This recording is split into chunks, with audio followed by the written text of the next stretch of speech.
Mãe, eu ia te contar, gaguejou meu filho com os olhos assustados. Mostrei o celular dele e disse: Não se preocupe, querido. A mamãe já resolveu tudo. Sou Dalva, 70 anos, viúva. Ele não fazia ideia do que eu era capaz. A vida inteira eu trabalhei duro, sabe? Primeiro na roça com meus pais, depois como costureira em casa, para poder criar o Beto, meu único filho. Meu falecido marido, o Jorge, sempre dizia: Dalva, nosso menino tem que ter as oportunidades que a gente não teve. E eu levei isso ao pé da letra. Por isso, quando o Beto veio com aquela conversa de abrir uma lojinha de eletrônicos, meu coração se encheu de orgulho. Ele tinha um plano, planilhas, falava em potencial de mercado, parecia tudo tão certo. Eu juntei cada centavo que tinha guardado, o dinheiro da venda de um terreninho que o Jorge deixou, e entreguei nas mãos dele. Tudo para você começar direito, meu filho, eu disse. Eram minhas economias de uma vida inteira. A desconfiança começou devagarinho, como uma formiguinha na cozinha. 6 meses se passaram e nada da loja. Primeiro era o ponto que estava difícil, depois o fornecedor que atrasou. Desculpa atrás de desculpa. Até que um dia, ele esqueceu o celular em casa. Eu nunca fui de mexer nas coisas dos outros, mas uma coisa me chamou a atenção. Uma notificação de uma companhia aérea. Meu coração gelou. Abri as mensagens e o mundo desabou em cima da minha cabeça. Lá estavam as fotos. Meu Beto e a namorada, a Thalita, numa praia de areia branquinha, mar azul, bebendo água de coco. Tinha fotos em restaurantes caros, passeios de barco. A data era de 3 meses atrás. As mensagens entre os dois não deixavam dúvida. A véia caiu direitinho, dizia a Thalita numa delas. Relaxa, amor, a gente fala que a obra atrasou, meu filho respondia. Cada palavra era uma facada no meu peito. O dinheiro da loja, o sonho dele, as minhas economias, tudo torrado numa viagem de luxo. Quando ele chegou em casa, eu estava sentada na minha poltrona de sempre, com o celular dele no colo. O sorriso dele morreu assim que me viu. Foi aí que ele gaguejou que ia me contar. Eu não gritei, não chorei na frente dele. A dor era funda demais para fazer barulho. Resolvi, Beto. Já resolvi. Foi só o que eu consegui dizer, com a voz mais calma que eu encontrei dentro de mim. Ele ficou pálido, sem entender. Acho que esperava um escândalo, uma mãe chorando e se descabelando. Mas a Dalva que ele conhecia tinha morrido junto com aquelas mensagens.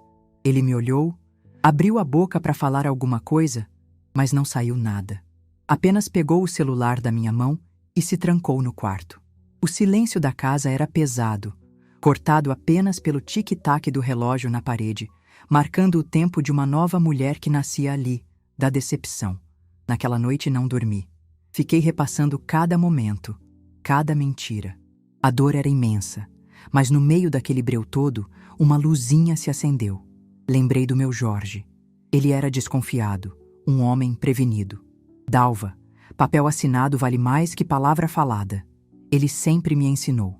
Quando dei o dinheiro ao Beto, seguindo o conselho que meu marido me deu a vida toda, fiz ele assinar um documento. Uma declaração de empréstimo particular, com valor, data e a finalidade bem específica: abertura de estabelecimento comercial. O papel estava guardado no fundo da gaveta de documentos, junto com a certidão de casamento e as contas pagas. Beto assinou rindo, achando que era exagero de mãe coruja e medrosa.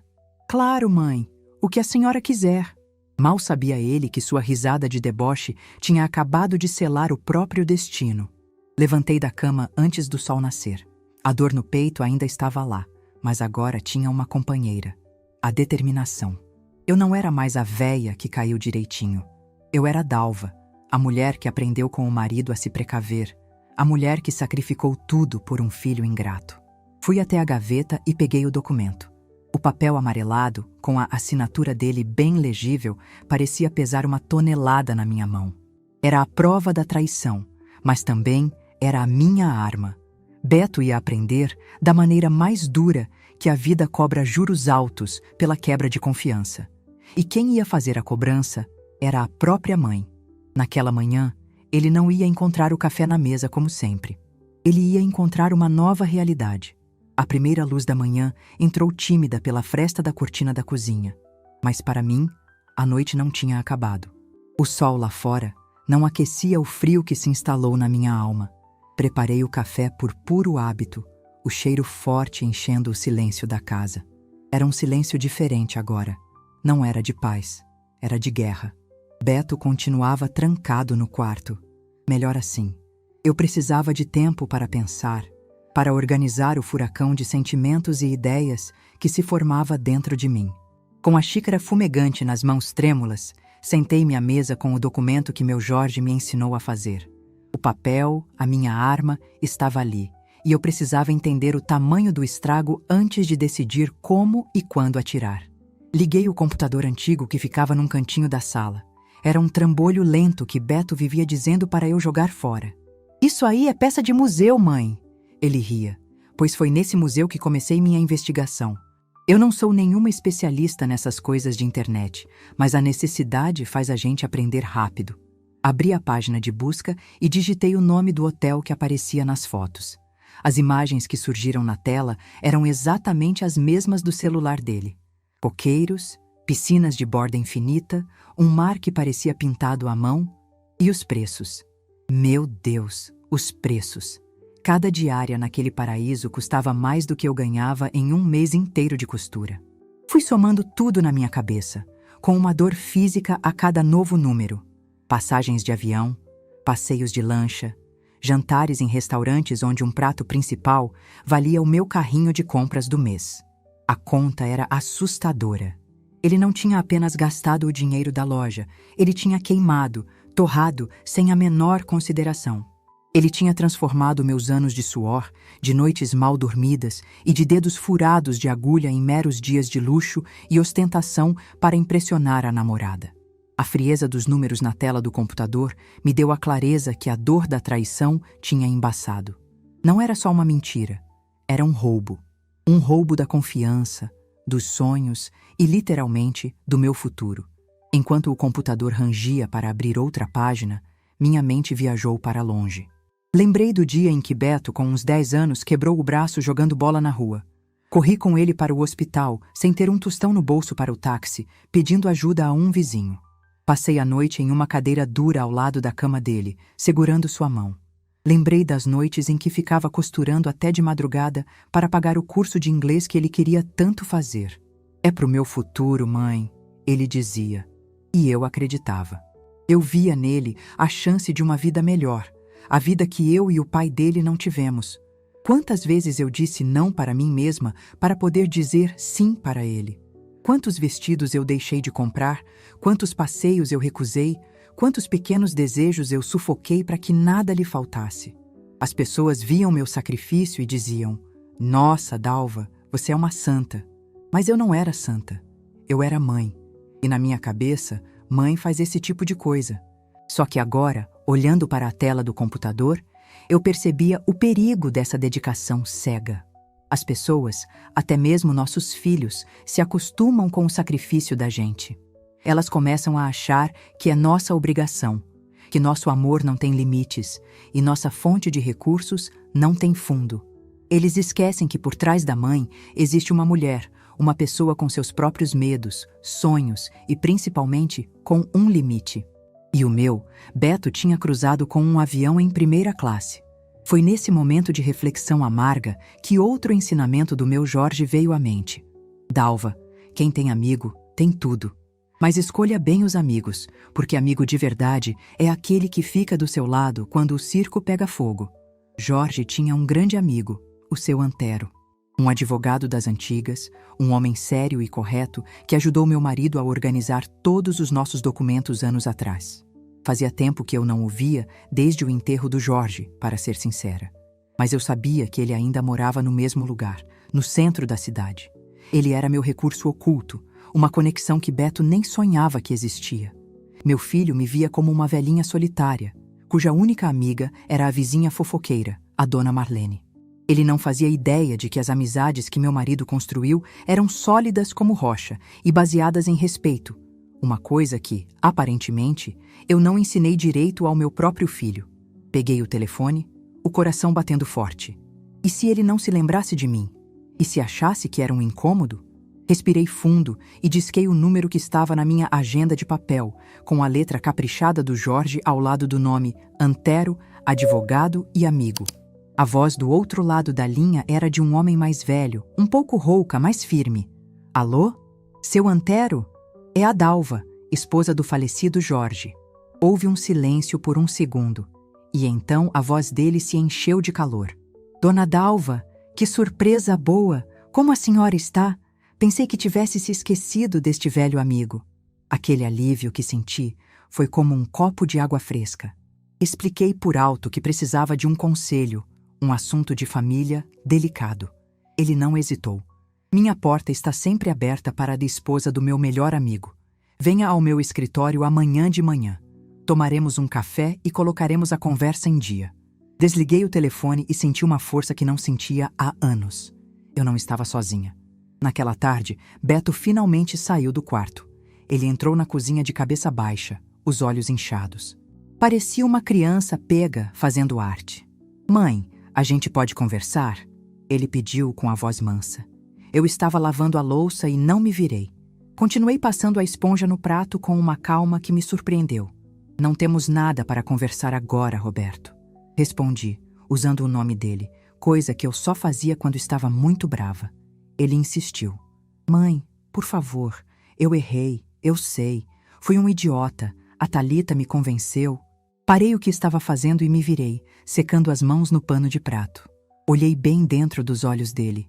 A percepção externa, o que ele via, era a sua mãe, uma senhora de 70 anos, de cabelos brancos e avental. A realidade interna era uma leoa ferida, protegendo o que restou de sua dignidade e planejando cada passo. Suas escolhas são suas, Roberto. Você já é um homem feito. Agora, se me dá licença, estou ocupada. Minha frieza o desarmou. Ele esperava gritos, choro, um sermão. Não esperava indiferença. A indiferença dói mais, porque ela mostra que a pessoa já não se importa o suficiente para brigar. Ele ficou ali, parado no meio da cozinha, sem saber o que fazer. Pela primeira vez na vida, meu filho não tinha o controle da situação. Esse poder, que antes era dele, agora era meu. E eu estava apenas começando a aprender a usá-lo. À noite, a casa mergulhou no silêncio novamente. Mas dessa vez, era um silêncio produtivo. Sentei-me com papel e caneta e comecei a traçar meu plano. O primeiro passo era a visita ao seu Antero. Eu levaria a declaração de empréstimo assinada e contaria toda a história, sem omitir um detalhe sequer. Eu precisava saber exatamente quais eram os meus direitos. Não era só pelo dinheiro. O dinheiro fazia falta, claro, mas era pela lição. Beto e a namoradinha dele precisavam aprender que o mundo não gira em torno dos desejos deles. Precisavam aprender o significado da palavra consequência. Pensei em como meu filho sempre me subestimou. A mãezinha, a coroa, a véia, que ele e Thalita mencionaram nas mensagens. Eles me viam como um caixa eletrônico com cheiro de naftalina, uma figura frágil e fácil de manipular. Mal sabiam eles que a idade não leva embora a inteligência, pelo contrário. A idade nos dá uma coisa que jovem nenhum tem: a sabedoria de esperar o momento certo, a paciência de construir um plano em silêncio, peça por peça. A juventude é barulhenta, impulsiva, age sem pensar. A velhice é silenciosa, estratégica. E o silêncio, muitas vezes, é o barulho mais alto que existe. Meu plano inicial não era sobre vingança, era sobre justiça. E a justiça, às vezes, precisa ser servida fria. O primeiro passo seria a notificação extrajudicial, um termo que aprendi com o seu Antero por telefone. Um documento oficial entregue por um cartório, cobrando a dívida e estabelecendo um prazo para o pagamento. Seria o primeiro choque de realidade, a primeira vez que Beto veria uma ação minha formalizada em um papel com selo e carimbo. Ele não estaria lidando mais com a mãezinha, mas com uma credora. E se ele ignorasse? Aí entraríamos na segunda fase do plano. Uma que nem eu tinha certeza de que teria coragem de executar, mas que seu Antero me garantiria que era meu direito. Uma fase que envolveria o teto sob o qual ele dormia. A casa que meu marido e eu construímos com tanto sacrifício. A casa que ele, com certeza, já contava como sua herança. Olhei ao redor para os móveis antigos, para o porta-retratos com a foto do Jorge sorrindo. Senti a força dele ao meu lado, como se ele estivesse sussurrando no meu ouvido. É isso mesmo, Dalva. Mostre a ele a mulher forte com quem eu me casei. Amanhã seria um longo dia. Um dia de revelações, de decisões e de colocar em prática o poder que eu havia redescoberto dentro de mim. O poder de uma mulher que, por amor, se fez de fraca por tempo demais. Beto achava que seu único problema era ter sido descoberto. Ele não entendia que a descoberta era apenas o começo do problema dele. O verdadeiro pesadelo estava prestes a bater à sua porta, com um aviso formal e um prazo de validade. Ele aprenderia que sabedoria de velho não mofa e que o amor de mãe, quando traído, pode se transformar na mais dura das lições. O primeiro envelope chegaria na manhã seguinte, e com ele, o verdadeiro início da sua educação. A manhã seguinte nasceu cinzenta, como se o céu de Curitiba tivesse decidido combinar com o meu estado de espírito. Mas não era um cinza de tristeza, e sim de seriedade. Vesti meu melhor vestido, um de estampa discreta que eu guardava para ir à missa ou a consultas médicas. Coloquei meus sapatos mais confortáveis, penteei os cabelos com cuidado e passei um batom clarinho. Olhei-me no espelho e vi uma senhora arrumada, mas meus olhos contavam outra história. Havia neles um brilho de determinação que nem eu mesma reconhecia. Na bolsa, junto com meus documentos, repousava o envelope com a declaração assinada pelo Beto. Era a hora de encontrar seu Antero. Beto ainda dormia, ressonando no quarto, como se o mundo fosse um lugar seguro e a mãe, um porto eterno de perdão incondicional. Pobre menino. A vida estava prestes a lhe ensinar que todo porto tem um limite de ancoragem. O escritório do seu Antero era exatamente como eu me lembrava das poucas vezes que acompanhei o Jorge. Ficava num prédio antigo no centro da cidade, com um elevador de portas pantográficas que fazia um barulho nostálgico ao subir. O lugar cheirava a livros, madeira e a uma honestidade que parecia fora de moda. As paredes eram cobertas de diplomas e estantes altas, repletas de códigos e processos encadernados em capas duras e escuras. Seu Antero me recebeu com um abraço caloroso e um sorriso triste. Dona Dalva, a senhora continua a mesma. O tempo foi generoso, ele disse, me guiando para uma poltrona de couro macio. Já o tempo de hoje em dia, minha amiga, parece que tem estragado os valores da juventude. Era a deixa perfeita. Serviram-nos um café em xícaras pequenas. E então, com a voz firme, contei tudo. Desde o sonho da loja, o sacrifício para juntar o dinheiro, a descoberta das fotos e das mensagens cruéis, até o confronto silencioso da noite anterior. Não derramei uma lágrima. Expus os fatos como se estivesse narrando a história de uma estranha. Seu Antero ouvia em silêncio, o rosto se fechando em uma expressão de profunda indignação. Seus dedos tamborilavam na mesa de madeira maciça. Quando terminei, entreguei-lhe o documento. Ele colocou seus óculos de leitura, de aros grossos, e analisou o papel por um longo tempo. O silêncio na sala era pesado, quebrado apenas pelo tic-tac de um relógio de parede. Finalmente, ele ergueu os olhos para mim. Minha amiga. O Jorge era mesmo um homem à frente do seu tempo, ele disse, com um misto de admiração e pesar. Isto aqui é um instrumento particular de confissão de dívida com finalidade específica. É perfeitamente legal. O seu filho não só pegou o dinheiro emprestado e não pagou, como cometeu um desvio de finalidade claro. Juridicamente, a senhora tem toda a razão. E moralmente, nem se fala. Suas palavras foram um bálsamo. Eu não estava louca, não estava exagerando. Eu tinha o direito de me sentir traída e de agir.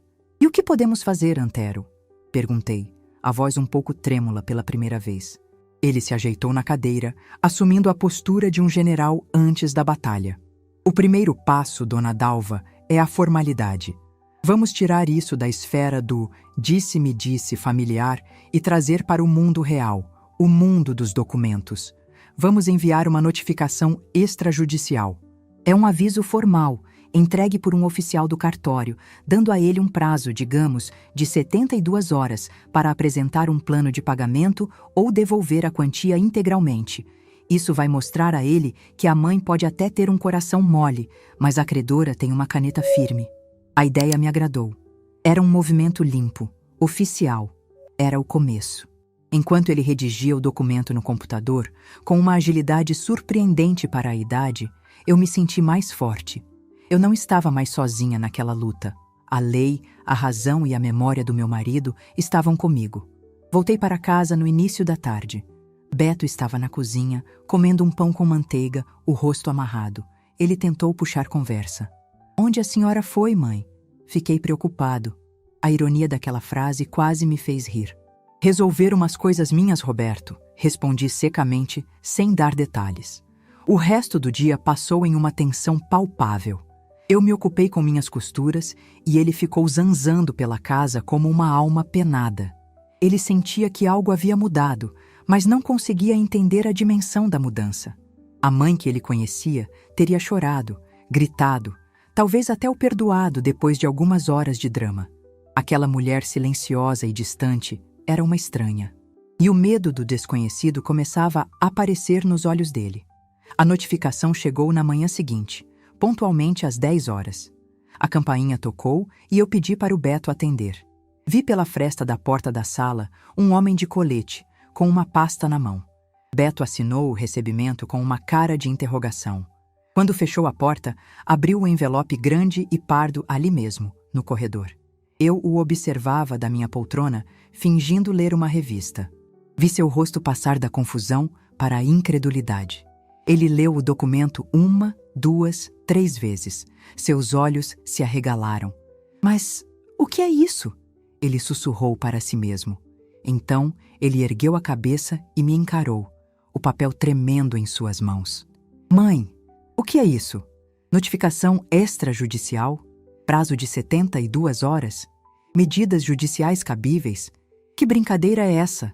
A confusão tinha se transformado em pânico. "Não é brincadeira nenhuma, Roberto", respondi com a voz mais serena que consegui. "É um documento. Ele apenas formaliza a nossa conversa. Você pegou um dinheiro emprestado e precisa devolver." Ele andou na minha direção, o rosto vermelho de raiva. "Mas isso é um advogado. Você contratou um advogado contra mim? Sua própria mãe? Como você pôde?"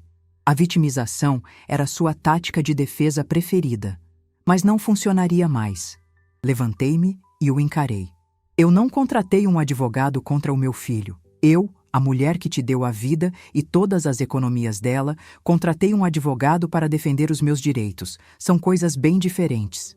Ele ficou sem palavras. O choque de ver sua mãe falar em direitos e advogado era grande demais. Ele se afastou, passando as mãos no cabelo, completamente desnorteado. "Eu não acredito nisso. Eu não acredito."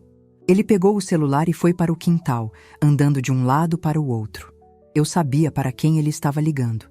A Thalita, o anjo mau que sussurrava em seu ouvido. Eu podia imaginar a conversa. Ele, desesperado. Ela, provavelmente, rindo da situação. "Relaxe, amor. Sua mãe só está fazendo um drama. Velho faz dessas coisas. Daqui a pouco ela se arrepende e rasga o papel." A subestimação deles era, ironicamente, a minha maior aliada. Nas horas que se seguiram, a casa virou um palco de operações. Enquanto Beto se desesperava ao telefone, eu executava a segunda parte silenciosa do meu plano. Fui até o banco, aquele onde eu tinha minha conta há mais de 30 anos. A gerente, uma moça simpática chamada Carla, já me conhecia. Expliquei que, por motivos pessoais, eu gostaria de encerrar aquela conta e abrir uma nova, em meu nome apenas, e transferir todos os meus recursos, incluindo a pequena aposentadoria que eu recebia. Também pedi para retirar o nome do Roberto como segundo titular do meu cartão, um detalhe que eu mantinha para emergências. "Algum problema, dona Dalva?"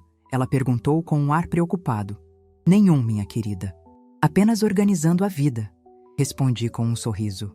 Em menos de 1 hora, eu havia cortado o último cordão umbilical financeiro que me ligava a ele. Era um ato simbólico, mas poderoso. Eu estava, oficialmente, retomando o controle total da minha vida. Quando voltei para casa, comecei outra operação silenciosa. Fui ao quarto de guardados e peguei umas caixas de papelão. Com uma calma metódica, comecei a esvaziar as prateleiras da estante da sala, que eram ocupadas pelos troféus de natação do Beto da adolescência, seus porta-retratos com amigos, seus jogos de videogame antigos, tudo aquilo que marcava seu território na minha casa. Eu não joguei nada fora. Apenas embalei tudo com cuidado e empilhei as caixas em um canto do seu quarto. O espaço que antes era dele, agora estava limpo, neutro. Estava virando a minha casa de novo, não a casa da mãe do Beto. Ele entrou na sala no meio do processo e ficou parado, olhando a cena. "O que a senhora está fazendo?" Ele perguntou, a voz fraca. "Uma limpeza, meu filho. Faz bem de vez em quando para arejar o ambiente", eu disse, sem olhá-lo. A mensagem era clara. O espaço dele, literal e figurativamente, estava diminuindo. O momento crucial aconteceu no segundo dia do prazo. Beto tentou uma nova tática, a do filho arrependido. Ele me abordou na cozinha, os olhos vermelhos, a voz chorosa. "Mãe, me perdoa. Eu fui um fraco, um idiota. Eu sei que errei feio. Eu te amo, mãe. Por favor, retira essa notificação. A gente resolve isso em família. Eu te pago, eu juro. Eu arrumo um emprego, eu dou um jeito." Era uma atuação digna de novela, mas eu já não era mais a espectadora ingênua.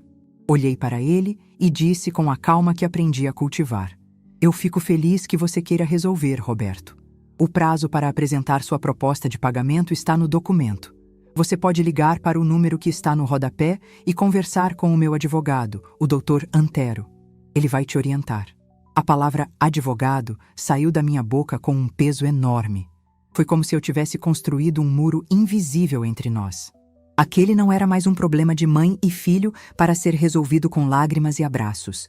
Era um problema legal, entre uma credora e um devedor. A expressão no rosto dele mudou completamente. O choro parou. A raiva voltou, misturada com um novo sentimento: o medo. "Meu advogado? Eu tenho que falar com o seu advogado? A senhora não vai nem falar comigo?" "Sobre este assunto, Roberto, não. Para evitar mais desgastes entre nós, o melhor é que tudo seja tratado de forma profissional. É para o nosso bem." Ele balançou a cabeça incrédulo. "Isso é loucura. A Thalita tinha razão. A senhora está fazendo um drama sem tamanho." "Ah, a Thalita," eu disse e dei um pequeno sorriso. "Manda um beijo para ela." Aquele sorriso, aquela calma, o desarmaram mais do que qualquer grito. Ele percebeu que seus botões de manipulação emocional, culpa, raiva, pena, não funcionavam mais. A mãe que ele sabia controlar tinha sido substituída por uma mulher que ele não conhecia. Ele se afastou, pegou o casaco e saiu, batendo a porta com força. O barulho ecoou pela casa, mas não me abalou. Era o som da velha ordem desmoronando. Naquela noite, a Thalita apareceu. Tocou a campainha com um sorriso ensaiado no rosto e um bolo de fubá nas mãos. "Oi, dona Dalva. Vim ver como a senhora está. O Beto anda tão preocupado, achei que a senhora precisava de uma visita." A audácia dela era impressionante. Eu a convidei para entrar, com a maior cordialidade do mundo. Servi o café, cortei o bolo que ela trouxe, conversamos sobre o tempo. Ela elogiou minhas plantas. E então veio o ataque. "Sabe, dona Dalva, eu sinto muito por essa confusão toda. Eu até falei pro Beto não usar o dinheiro, mas ele é tão impulsivo, queria me fazer uma surpresa. Coisa de homem apaixonado, né?" Ela tentava jogar a culpa no meu filho e se colocar como a mocinha inocente. Eu apenas continuei tomando meu café. "Ele te ama tanto, sogrinha. Ele está sofrendo muito com essa situação. Esse negócio de advogado, não acha um pouco de exagero? No fim, é tudo família, né?" Eu pousei a xícara no pires com um barulho suave. Olhei para ela, a menina que me chamou de a véia e que torrou minhas economias em coquetéis na praia.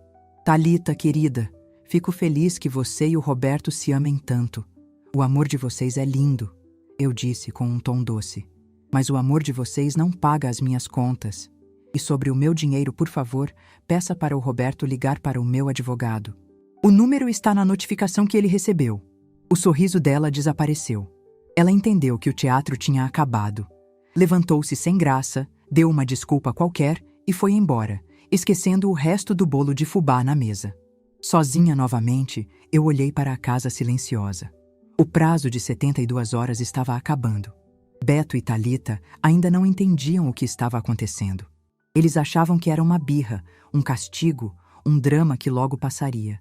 Eles me cutucavam, esperando a reação de sempre, mas encontravam uma superfície lisa e fria.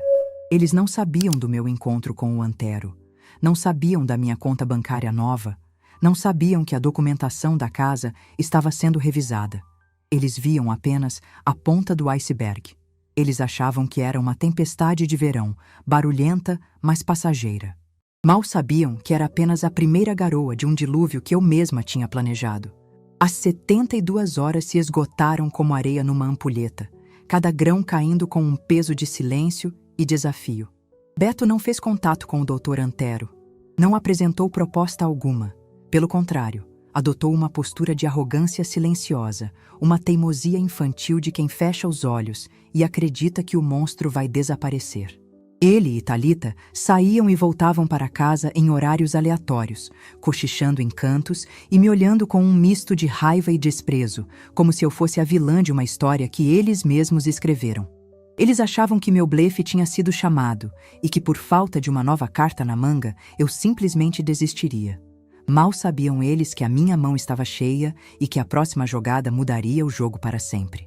Na segunda-feira seguinte ao fim do prazo, exatamente uma semana após a primeira notificação, a campainha tocou novamente. Desta vez, não era um funcionário de cartório com um envelope. Era um oficial de justiça. Um homem alto, de semblante sério, que perguntou formalmente: "O senhor Roberto de Almeida Freitas?" Beto, que estava largado no sofá assistindo televisão, levantou-se a contragosto. Ao confirmar o nome, o oficial lhe entregou um bolo de papéis timbrados com o brasão do Tribunal de Justiça. "O senhor está sendo citado em uma ação monitória movida por Dalva de Almeida Freitas. Este é o mandado inicial. O senhor tem 15 dias para pagar a dívida ou apresentar sua defesa." A consequência concreta, fria e oficial, tinha acabado de chutar a porta da frente. A reação de Beto foi visceral. O sangue sumiu de seu rosto, deixando-o pálido como cera. Ele olhou os papéis, o nome da mãe dele como autora e o dele como réu, e uma tremedeira tomou conta de suas mãos. Aquilo não era mais uma briga de família, uma carta de advogado. Era o Estado, com todo o seu peso e formalidade, batendo à sua porta. Como assim? Processo? A senhora me processou de verdade?" Ele balbuciou, virando-se para mim. Eu estava na cozinha coando um café e o olhei por cima do ombro. "Eu te dei uma chance de resolver de forma amigável, Roberto. Você escolheu ignorá-la." Ele amassou os papéis com fúria. "Isso vai sujar meu nome. Eu nunca mais vou conseguir crédito na praça. Que tipo de mãe faz isso com o próprio filho?" A voz dele subiu, ecoando pela casa. "A mesma mãe que trabalhou a vida inteira para juntar o dinheiro que você gastou numa viagem com a sua namorada." Respondi, minha voz saindo sem um pingo de hesitação. O cheiro de café fresco enchia o ar, um aroma de normalidade em meio ao caos que se instalava. Era o meu poder, manter a minha rotina, a minha calma, enquanto o mundo dele desmoronava. A primeira ligação, claro, foi para Thalita. Ele se trancou no quarto, mas as paredes eram finas. Eu podia ouvi-lo, a voz alterada, explicando a situação. A resposta dela, antes debochada, agora era de puro pânico. "Processo? Beto, isso é sério. E se ela ganhar? Vão penhorar suas coisas. Meu Deus, e se respingar em mim?" O castelo de areia deles estava sendo levado pela maré da realidade. Em seguida, ele passou horas no telefone, tentando encontrar um advogado. Provavelmente um daqueles que anunciam em postes, que cobram barato e prometem milagres. A tentativa frustrada de reverter a situação começou. Ele tentou ligar para o Dr. Antero, que, instruído por mim, não o atendeu, respondendo apenas por uma mensagem de texto formal. "Prezado Sr. Roberto, toda comunicação a partir de agora deverá ser feita por meio de seu representante legal." Aquele muro que eu havia começado a construir tinha se solidificado, agora com o cimento da lei. No final da tarde, ele veio até mim, derrotado. Era sua última e desesperada cartada. Não havia mais raiva, apenas um medo profundo e infantil em seus olhos. "Mãe, por favor, Pelo amor de Deus, retira esse processo. Eu faço qualquer coisa. Eu limpo a casa, eu pinto o muro, eu arrumo um emprego de qualquer coisa e te pago R$ 100 por mês. Mas, por favor, não faz isso comigo. Isso vai destruir a minha vida. Era a súplica de um homem que só enxergava as consequências para si mesmo, ainda incapaz de compreender a profundidade do mal que havia causado a mim. Respirei fundo. Roberto, eu não quero que você pinte o muro. Eu quero o meu dinheiro de volta. O dinheiro que era a segurança da minha velhice. E não em parcelas de R$ 100 que levariam uma vida para pagar. Você teve a chance de ser homem e apresentar um plano sério. Você preferiu se esconder. Agora quem vai conversar com você é a justiça. Ele enterrou o rosto nas mãos. Mas eu não tenho esse dinheiro. Eu não tenho nada. E foi aí que eu dei a estocada final. A frase que prepararia o terreno para a grande revelação. Ah, meu filho, você tem sim. Você só não sabe ainda. A revelação completa do meu poder veio uma semana depois, no escritório do Dr. Antero. Beto, acompanhado de um advogado jovem e de aparência nervosa, sentou-se na nossa frente. A reunião era uma tentativa de conciliação antes que o processo corresse. O advogado dele começou com um discurso ensaiado, falando sobre laços familiares, sobre o lapso de um jovem rapaz, e propôs um acordo de pagamento irrisório a ser pago em suaves prestações. Doutor Antero ouviu tudo pacientemente. Quando o rapaz terminou, meu advogado sorriu de canto, pegou uma pasta com documentos e a colocou sobre a mesa. Doutor, começou ele, com a voz calma e professoral. Agradeço a proposta, mas ela é incompatível com a realidade patrimonial do seu cliente. O advogado de Beto franziu a testa. Como assim? Meu cliente é um jovem desempregado que vive de favor na casa da mãe. Ele não tem patrimônio algum. Doutor. Antero se inclinou para a frente. Aí é que o senhor se engana. O senhor Roberto é, de fato, coproprietário do imóvel onde reside. Uma bela casa, avaliada em um valor considerável. Beto arregalou os olhos, confuso, mas um brilho de esperança surgiu em seu rosto. Talvez ele pudesse usar a casa como argumento.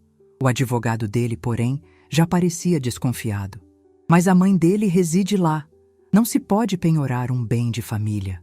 E então veio o golpe de mestre do meu falecido Jorge, executado pela voz do meu amigo Antero. Correto. Não se pode penhorar o bem de família da dona Dalva. E nunca o faríamos. O que talvez o senhor e seu cliente não saibam é que no testamento de seu falecido esposo, o senhor Jorge, um homem de visão, ele deixou para a dona Dalva o usufruto vitalício do imóvel. Ele fez uma pausa, deixando a expressão jurídica pairar no ar. Isso significa, continuou ele, que a minha cliente tem o direito pleno de usar e gozar do imóvel até o último dia de sua vida. Ela pode morar, alugar, arrendar, fazer o que bem entender.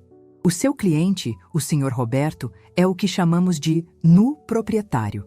Ele tem a propriedade no papel, mas não tem direito algum sobre ela enquanto minha cliente for viva. O silêncio na sala era absoluto. Beto olhava de Antero para mim, a boca entreaberta, tentando processar a informação. O advogado dele engoliu em seco, mas Dr. Antero não havia terminado. Portanto, a dívida que o Sr. Roberto tem com a mãe dele pode, e será, vinculada ao único bem que ele possui, a nua propriedade do imóvel. Caso a dívida não seja paga, podemos pedir em juízo a penhora dos direitos sucessórios dele, ou seja, ele perde o direito à casa no futuro. Simples assim. A bomba tinha sido lançada. O poder total e irrestrito que eu detinha sobre o futuro dele foi revelado. A casa, que ele sempre viu como seu porto seguro garantido, sua herança intocável, era, na verdade, a coleira que meu marido, de forma genial, havia colocado em seu pescoço para proteger a mim. A reação de Beto foi a de um animal encurralado. O choque deu lugar a uma fúria cega. Isso é mentira. Meu pai nunca faria isso comigo. Ele confiava em mim. Ele se virou para mim, os olhos injetados de ódio. Isso foi coisa sua. Você fez a cabeça dele. Você nunca me quis bem, sempre me controlando. O advogado dele tentava acalmá-lo, mas era inútil. Beto estava desmoronando.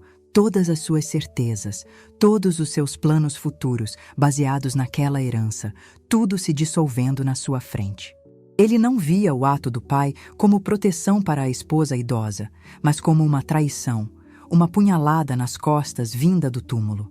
O desespero dele era tão grande que ele não percebeu que com aquele chilique ele estava apenas confirmando para todos na sala o quão acertada tinha sido a decisão do pai dele. Naquela noite, a casa se tornou um campo de batalha. Assim que chegamos, a primeira pessoa para quem Beto ligou foi Thalita, para contar sobre a reviravolta. E foi aí que o castelo de cartas deles ruiu de vez. A conversa, aos berros, vazou pelo quarto. Como assim a casa não é sua? Você me disse que era só esperar, que um dia tudo seria nosso, gritava ela ao telefone. Eu não sabia.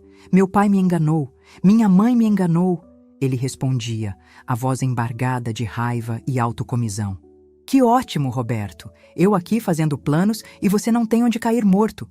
Eu não vou gastar minha juventude esperando uma velha morrer para você talvez herdar uma casa que nem pode ser usada. Se vira. E ela desligou na cara dele. O grande amor, que floresceu com o dinheiro da véia em praias paradisíacas, não resistiu à primeira tempestade financeira. O choque de Thalita, seu pragmatismo cruel, foi a pá de cal na arrogância do meu filho. Ele não tinha apenas uma dívida, ele agora estava sozinho. A dinâmica de poder tinha se invertido de forma absoluta. Ele passou o resto da noite trancado no quarto, um silêncio pesado vindo de lá. Não era mais o silêncio da arrogância, mas o da derrota. Eu, por outro lado, senti um peso sair das minhas costas. Não era alegria pela desgraça dele, mas um alívio pela justiça que se desenhava. Preparei um chá de camomila e me sentei na minha poltrona. A casa parecia mais minha do que nunca. O poder que eu revelei não vinha da raiva, mas do amor cuidadoso do meu marido e da minha própria força redescoberta. Beto não era mais o filho que se sentia dono de tudo, manipulando a mãe idosa. Ele era um réu em um processo, um devedor com o patrimônio bloqueado, um homem abandonado pela namorada interesseira e, acima de tudo, um inquilino vivendo sob o teto da mulher a quem ele havia traído tão profundamente. Ele finalmente entendeu que o que ele havia perdido não era apenas o meu dinheiro, era a casa, o futuro, o respeito. E pela primeira vez, ele me olhou com medo, percebendo que a véia que ele enganou era, na verdade, a dona de tudo. A poeira da batalha legal assentou, mas a casa não voltou a ser o que era. E graças a Deus por isso. A antiga paz era a paz da submissão, do silêncio que consente. A nova paz era a da ordem, do respeito. A nova realidade se estabeleceu nos pequenos gestos do dia a dia. Beto não era mais o príncipe da casa. Ele acordava cedo, antes de mim, e preparava o próprio café, lavando a xícara em seguida. Ele não deixava mais roupas jogadas pela casa. O cesto de roupa suja, que antes parecia invisível para ele, agora era seu destino final. Ele me cumprimentava com um "Bom dia, mãe", de cabeça baixa e me pedia com licença ao passar. Eram mudanças pequenas, mas para mim eram monumentais. Representavam o desmoronamento de uma vida inteira de privilégios que ele nunca soube que tinha. Eu, por minha vez, me sentia a rainha do meu castelo. Minha casa, que sempre foi um santuário de trabalho e dedicação a ele, agora era um santuário para mim. Voltei a ouvir minhas músicas antigas no rádio da cozinha, a cantarolar enquanto cuidava das minhas samambaias. Passei a ocupar a sala de estar à noite para assistir aos meus programas, sem me preocupar se ele queria ver o futebol. Eu não agia com rancor ou vingança, apenas com a tranquilidade de quem retomou seu território. Eu não precisava mais levantar a voz ou brandir documentos legais. Meu poder agora era uma presença silenciosa, uma autoridade natural que emanava de mim. Ele sabia, e eu sabia, quem estava no comando. E o comando era exercido com a justiça serena que só a idade e a dor nos ensinam. A primeira rachadura na armadura de derrota do Beto aconteceu numa terça-feira chuvosa. Eu o encontrei sentado na cozinha no meio da tarde, o que era estranho, pois ele geralmente ficava no quarto. Havia olheiras fundas em seus olhos. Ele não me olhou quando entrei, apenas disse para o chão: "Ela terminou tudo comigo, por telefone." Eu não disse nada. Apenas peguei uma xícara no armário e comecei a preparar um chá. Ele continuou, a voz embargada: Disse que eu sou um fracassado, que eu não tenho futuro, que ela não ia afundar junto comigo. Ele soltou uma risada amarga, sem humor. Engraçado. Ela não achava isso quando a gente estava bebendo champanhe no barco com o seu dinheiro. Foi a primeira vez que ele admitiu em voz alta a origem do dinheiro. Foi o começo da lição. A lição completa, no entanto, veio alguns dias depois. Ele bateu na porta do meu quarto de costura. Eu estava terminando a barra de um vestido para uma cliente. Ele ficou parado na porta, parecendo menor, mais magro. E então, ele desabou. Não foi um choro de autocomiseração, mas um choro de vergonha. As lágrimas escorriam pelo seu rosto enquanto ele finalmente dizia as palavras que eu esperei a vida inteira para ouvir, não da boca para fora, mas do fundo da alma. Me perdoa, mãe. Por favor, me perdoa. Ele entrou e se ajoelhou no chão, ao lado da minha cadeira de costura. Não foi a Thalita, não foi meu pai, não foi ninguém. Fui eu. Eu fui um ladrão. Eu roubei a senhora. Roubei seu dinheiro, sua confiança, sua paz. Eu sou um egoísta, um ingrato, um péssimo filho. Tudo de ruim que está acontecendo comigo. Eu mereço tudo. O som do choro dele era o som de um homem se quebrando para poder se reconstruir. Naquele momento, eu não vi o réu do meu processo, nem o homem que me traiu. Eu vi o meu menino, perdido e quebrado. Pousei a mão em sua cabeça e, pela primeira vez em semanas, o afaguei. Levanta do chão, Roberto. A gente conversa como gente grande. Nossa conversa durou horas. Eu o deixei falar tudo. Sobre a pressão de ser o homem da casa depois que o pai morreu, sobre a vergonha de não ter um diploma, sobre a influência de uma namorada que valorizava mais o ter do que o ser. E eu também falei. Contei das minhas noites em claro, do meu medo do futuro sem as minhas economias, da dor profunda de ler aquelas mensagens. Eu não entrei na justiça por ódio, meu filho. Eu entrei porque o amor sozinho não estava mais te educando. Meu amor por você tinha virado uma permissão para você errar. Eu precisei me tornar sua adversária para te forçar a ser um homem, porque a vida lá fora não te daria um prazo de 72 horas. A vida te cobraria com juros muito mais altos. Foi uma conversa dura, dolorosa, mas necessária. Foi o começo da cura. No dia seguinte, Beto imprimiu currículos. Saiu de manhã e só voltou à noite, exausto. Fez isso por uma semana. Na segunda-feira, ele conseguiu um emprego. Não era na loja de eletrônicos dos seus sonhos. Era como estoquista em um grande supermercado. Um trabalho pesado de salário baixo que exigia que ele acordasse antes do sol nascer. Mas ele foi. No final do primeiro mês, ele entrou no meu quarto com um envelope. Dentro, havia quase metade do seu salário. É o primeiro pagamento, mãe. Eu sei que não é quase nada perto do que eu te devo, mas é um começo. Eu vou pagar cada centavo. Havia uma dignidade em seus olhos que eu nunca tinha visto. O trabalho braçal estava ensinando a ele o valor real do dinheiro de uma forma que 1000 planilhas de um plano de negócios jamais fariam. Eu aceitei o envelope e, no dia seguinte, liguei para o Dr. Antero. Pedi que ele suspendesse o processo judicial. Não que o retirasse, mas que o deixasse parado, como uma espada sobre a cabeça do meu filho, para garantir que a lição não seria esquecida. A misericórdia era o meu poder agora, e eu a usaria com a mesma sabedoria que usei a justiça. Com a nova dinâmica estabelecida, comecei a pensar em mim. O que a Dalva queria? Por tantos anos, minha identidade foi mãe do Beto, esposa do Jorge, a costureira. Agora, uma nova mulher estava surgindo. Uma mulher que tinha advogados, que entendia de usufruto e que não tinha medo de lutar pelo que era seu. O dinheiro que Beto começou a me pagar, somado à minha aposentadoria, começou a se acumular na minha nova conta bancária. Era o meu dinheiro, intocável, e eu decidi que era hora de investi-lo em mim. A ideia surgiu numa tarde, enquanto eu organizava minhas linhas e tecidos. Tantas mulheres no meu bairro, especialmente as mais jovens, não tinham uma profissão, dependiam dos maridos ou de empregos precários. Eu tinha uma habilidade, uma vida inteira de experiência na ponta dos dedos. Por que não compartilhar? Comecei a desenhar um plano, um pequeno curso de corte e costura, aqui mesmo, na minha sala de estar. Usaria o dinheiro para comprar 2 máquinas de costura usadas, mas boas. Faria um preço simbólico, só para cobrir o custo do material e do café. Seria o meu projeto, o meu legado. Um legado de independência, ensinando outras mulheres a tecerem seus próprios futuros, assim como eu fui forçada a tecer o meu. Quando contei a Beto sobre meu plano, ele me olhou com uma admiração genuína. É uma ideia incrível, mãe. A senhora vai ajudar muita gente. E então, ele fez algo que me surpreendeu. Nos meus dias de folga, eu posso te ajudar. Carregar as máquinas, montar as mesas, o que a senhora precisar. Era a primeira vez que ele se oferecia para me dar algo que não fosse uma obrigação, mas um apoio.